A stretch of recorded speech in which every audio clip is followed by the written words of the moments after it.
देख रहे हैं वासुदेव ब्रेकिंग न्यूज़। जी नाजरीन, सीनियर सियासतदान हैं फवाद अहमद चौधरी साहब। पाकिस्तान तहरीक इंसाफ और दीगर सियासी जमातों से भी इनका ताल्लुक़ रह चुका है। वो हालिया जो एक नाम नहाद अमन मुआहदा सामने आया है, अमरीकी सदर डोनाल्ड ट्रंप ने जो पेश किया है 21 नकाती, इस पर वो कहते हैं कि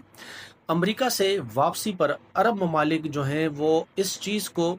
देख रहे हैं कि इस मुआहदे में जाया जाए या ना जाया जाए, क्योंकि उनके वहाँ से आने के बाद अमरीकी सदर ने नेतन्याहू की फरमाइश पर एक बड़ी तब्दीली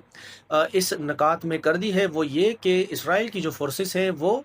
गज़ा में गैर मुअय्यना मुद्दत तक रहेंगी, उनको वीटो की पावर भी दे दी है। तो इस तनाजुर में एक जो अरब ममालिक की जो फोर्सेस हैं यानी इस्लामिक फोर्सेस, उनका जो वजूद क़याम में आना था या तसव्वुर था,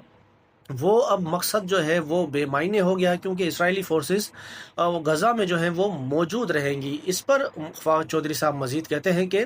कतर और सऊदी अरब जो नाम नहाद अमन मुआहदा है अमरीका का गज़ा के हवाले से,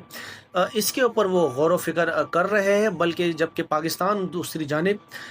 खुश होकर एक्साइटेड में आकर उन्होंने ऐलान कर दिया कि हम इस मुआहदे की जो है वो खैर मकदम करते हैं। फिर उसके बाद इसहाक डार साहब ने भी यू टर्न लिया और कहा कि जो चीज़ें तजवीज़ हमने दी थी मुआहदे में वो इसमें शामिल नहीं,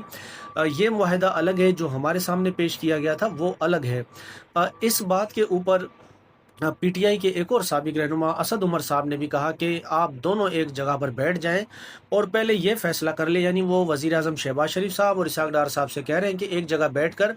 पहले आप ये फैसला कर लें कि ये अमन मुआहदा जो है वो अच्छा है या बुरा है। क्योंकि इसहाक डार साहब ने यू टर्न ले लिया है, वो कहते हैं कि हमारे साथ धोखा हो गया है, ये वो मुआहदा नहीं जो हमें दिखाया गया था। और जबकि दूसरी जानिब वज़ीर आज़म नवाज शरीफ शहबाज शरीफ साहब जो है, माजरत शहबाज शरीफ साहब, वो इस अमन मुआहदे की तारीफ़ करते हैं, यानी वो ट्रंप को खुश कर रहे हैं और इसहाक डार जो है वो अवाम को मुतमईन कर रहे हैं, ऐसा कहना है असद उमर साहब का। तो नाजरीन, अगर आपको ये वीडियो पसंद आए तो प्लीज़ वीडियो को लाइक करें, चैनल पर अगर आप नए हो तो चैनल को सब्सक्राइब करें, बेल आइकन को क्लिक करें।